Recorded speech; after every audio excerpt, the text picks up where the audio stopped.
as we settle into the new year, ladies and gentlemen, we know many people are working on their resolutions. For some of you, that may mean improving your mental health. So when someone asks you how you're feeling today, will you be more honest about your emotions? And when it comes to using those TikTok therapists or internet buzzwords, is it really necessary to use when you're trying to diagnose someone? Well, here to answer some of those questions is the founder and CEO of MELD, that's Men's Emotional Leadership Development, and author of Grow Up, A Man's Guide to Emotional Maturity, Owen Marcus. Thank you so much for joining us this morning. It's an honor to be here. Yes. Okay. So, Owen, I've been watching some of your podcasts and some of your YouTube videos here, and I know your big thing is talking about emotional maturity. How would you define that in your own words, and what are the best ways to achieve that? I think one of the unique things about being emotionally mature is just being present. And what that means is just being okay with what you're experiencing in the moment. So often what we do is, because of stress and training, we feel that we can't handle what's happening in our emotional experience, but also our physiological experience, which is our stress experience. So we sort of check out, and one of the ways we do that is that we label our emotions with some kind of identity or psychological or therapeutic label rather than to feel what's actually happening. Right. And so that's when we start to use those internet buzzwords, right? Like labeling someone as a narcissist, or if I have anxiety or gaslighting or whatever. What is the problem when we start to use those kind of buzzwords and diagnose ourselves or someone else? Well, I think there's two parts of that. We use it for ourselves as an excuse for misbehaving or not being empowered or not being present.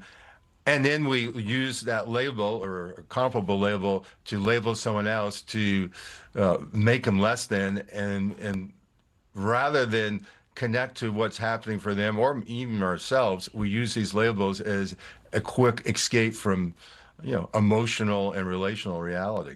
And then you could also be misdiagnosing or misrepresenting someone, right? Oh, for sure. Yeah. And I mean, it's great that, we have this increased psychological awareness, but, we use these terms as a way to, escape what we're feeling and really developing a relationship with another person, and rather than throwing a label at them. Yeah. And okay. So, and the other question is, this happens a lot, especially with me. And in our field of work, it gets really stressful, it gets really intense. So when someone comes up and asks us, how are you doing today? The standard answer is, I'm good. But, we don't want to, me personally, I don't want to trauma dump on somebody of like all my Right. issues that are going on. So there's like a fine line. There's a balance of being emotionally honest with somebody when they do ask you how you're feeling versus, okay, I don't want to devolve too much information. Yeah, I think if we can be present with what we're experiencing, and so I might say, yeah, this has been a tough day for me. And, I'm dealing with it. I'm, going to go home and do a workout or whatever. So if you say in a succinct way what your experience is without all these other labels, and you explain what you're doing about it, so you're not implying that you need this person to help you or rescue you, the other person's going to feel, all right, it's contained and we can move on. Right, right. And isn't it good to see that, especially in this day and age, that mental health is very, it's much easier to talk about these days, especially when it comes to even men in being finding safe spaces and finding other men to sort of release those emotions and ask and be honest about how their day is going, how they're feeling.